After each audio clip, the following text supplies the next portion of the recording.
போகலாம்.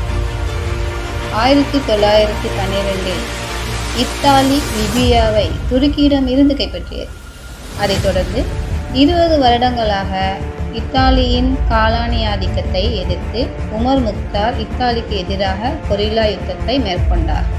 முசோலினிக்கு சிம்ம சொப்பனமாக திகழ்ந்த உமர் முக்தார் நடத்திய இந்த விடுதலை போர் 20 ஆண்டுகள் நீடித்தது. அன்று உலகின் மிகவும் பலம் பொருந்திய பெனிட்டோ முசோலினி உமர் முக்தாரின் பாலைவன புவியியல் போர் தந்திரத்தை புரிந்து கொள்ள முடியாமல் திக்குமுக்காடி போனார் என்பது வரலாறு. இயற்கையில் உமர் முக்தார் மதரசாவில் குர்ஆனை போதிக்கும் ஆசான். ஆனால் யுத்த களத்தில் மிகச்சிறந்த கொரில்லா போர் தந்திரங்களை கையாண்டார். உமர் முக்தார் மேற்கொண்ட போர் தந்திரம் மற்றும் தாக்குதலின் மூலம் பல நேரங்களில் இத்தாலிய படையை நிலைகுலைய செய்திருக்கிறார். 20 ஆண்டுகளாக இத்தாலி